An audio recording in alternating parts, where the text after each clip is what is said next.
Today's journey begins with an unexpected confrontation at 30,000 feet.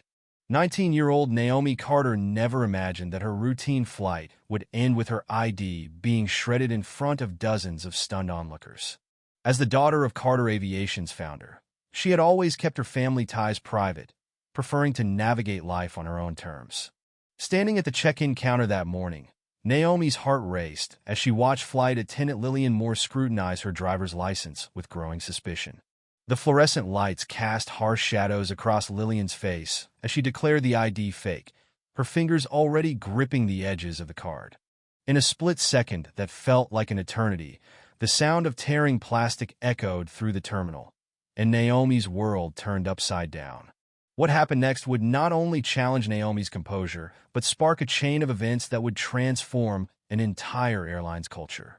Join us as we uncover how one moment of prejudice led to an extraordinary story of resilience, redemption, and unexpected change. The morning light filtered through the airport's glass walls as Naomi approached the check-in counter, her shoulders squared with quiet determination. At 19, she prided herself on handling life's challenges independently, refusing to lean on her family name despite being heir to Carter Aviation.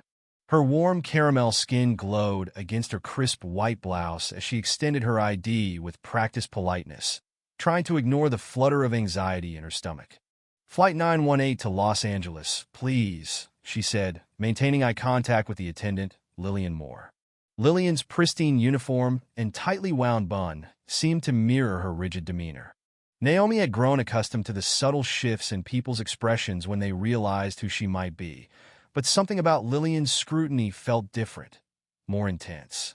Lillian's eyes narrowed as she examined the ID, her lips pursing with barely concealed suspicion. She held the card up to the fluorescent lights, tilting it this way and that, as if searching for flaws. "Carter, as in Carter Aviation?" The question dripped with skepticism, each word a small dagger aimed at Naomi's dignity. Naomi's spine stiffened, but her voice remained steady. "Yes, that's correct."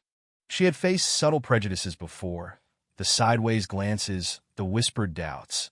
But something in Lillian's tone sent warning signals through her body. Years of her mother's advice echoed in her mind. Stand tall, speak clearly, know your worth. The next moments unfolded like a slow-motion nightmare. Lillian's fingers gripped the ID, and before Naomi could react, the sharp crack of splitting plastic pierced the air. Her heart stopped as she watched her identification card fall in pieces, each fragment representing another crack in her carefully maintained composure. "What are you doing?"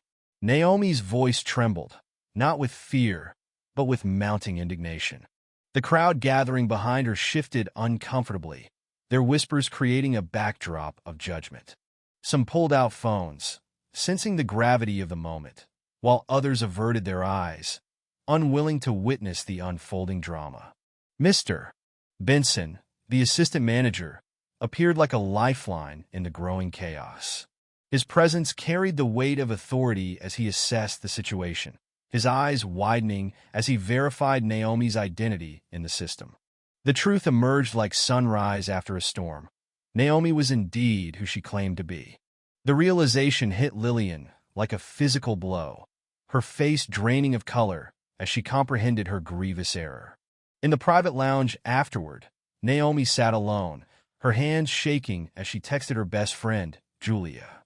The magnitude of what had just happened washed over her in waves. She had always known prejudice existed, but experiencing it so blatantly, so publicly, transformed abstract knowledge into visceral reality. Her fingers hovered over her father's contact information, debating whether to call him in Europe. During the flight, her seatmate, Malcolm Reed, proved an unexpected source of wisdom. A successful business owner himself, he recognized the weight of legacy in Naomi's eyes. "Sometimes, the hardest moments shape us the most," he observed, noting her quiet struggle. "The question isn't whether we face challenges, but how we transform them." His words planted a seed in Naomi's mind. Perhaps this incident could catalyze meaningful change. Landing in Los Angeles, Naomi's grandmother, Evelyn Carter, embraced her with fierce protectiveness, her arms carrying the strength of generations who had faced similar battles. In the sanctuary of her grandmother's garden, surrounded by blooming roses that Evelyn had tenderly cultivated for decades, Naomi found her resolve strengthening. The flower's resilience, pushing through soil towards sunlight, mirrored her own emerging determination. "You have the power to turn this pain into purpose," Evelyn advised, her wisdom born from years of witnessing the family's struggles against discrimination. "Your grandfather built this airline believing in dignity for all. Now you can carry that vision forward." Her words settled into Naomi's heart like seeds waiting to bloom. The following week saw Naomi channeling her experience into action. She joined the airline's bias awareness training program, her voice growing stronger with each session. As she shared her story in boardrooms and training sessions, she transformed from victim to advocate, her quiet determination inspiring systemic change. Each presentation, each policy discussion built upon her growing confidence. The unexpected call from Lillian months later tested Naomi's capacity for forgiveness. "I've been doing some soul-searching," Lillian admitted, her voice carrying the weight of genuine remorse. "What I did was inexcusable, but it forced me to confront my own biases. I've been working with a therapist, understanding where these prejudices came from." Naomi listened, her heart conducting a complex symphony of emotions. The hurt hadn't vanished, but it had evolved into something more nuanced, an understanding that transformation often begins with uncomfortable truths. She recognized in Lillian's voice the same struggle she'd witnessed in herself, the challenge of confronting deep-seated beliefs and choosing to grow beyond them. In her father's office, reviewing the new training protocols, Naomi realized she had found her path.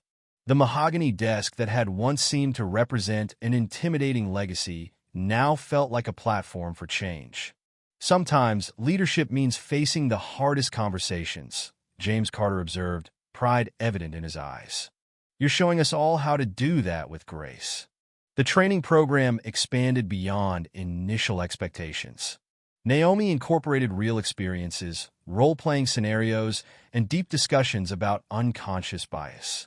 She watched as employees engaged with the material, sharing their own stories and revelations. The ripple effect spread throughout the industry, with other airlines reaching out to learn from their example. Standing in her grandmother's garden months later, watching the sunset paint the roses in golden light, Naomi reflected on her journey. The scared young woman at the check-in counter had evolved into someone stronger, wiser, and more determined to fight for justice. Her story had become more than a personal triumph. It was a testament to the power of transforming pain into purpose, prejudice into progress, and conflict into meaningful change. The garden's piece reminded her of how far she'd come. Each rose, like each challenge she had faced, had thorns that could hurt, but also beauty that could inspire. As she helped Evelyn tend to new blooms, Naomi understood that change, like gardening, required patience, care, and unwavering dedication. Her experience had planted seeds of transformation throughout Carter Aviation, and she would continue nurturing their growth, ensuring that dignity and respect would flourish for generations to come. 6 months after that fateful morning at the airport, Naomi sat in her father's office reviewing the latest feedback from their bias training program. Employee surveys showed a 70% decrease in passenger complaints about discrimination, while staff reported feeling more equipped to handle complex situations with empathy and understanding. "You've sparked real change," her father said, squeezing her shoulder. "Not just in procedures, but in people's hearts." Naomi smiled, thinking of Lillian's journey from prejudice to self-awareness, and her own path from victim to advocate. Sometimes, the most painful moments could illuminate the brightest paths forward.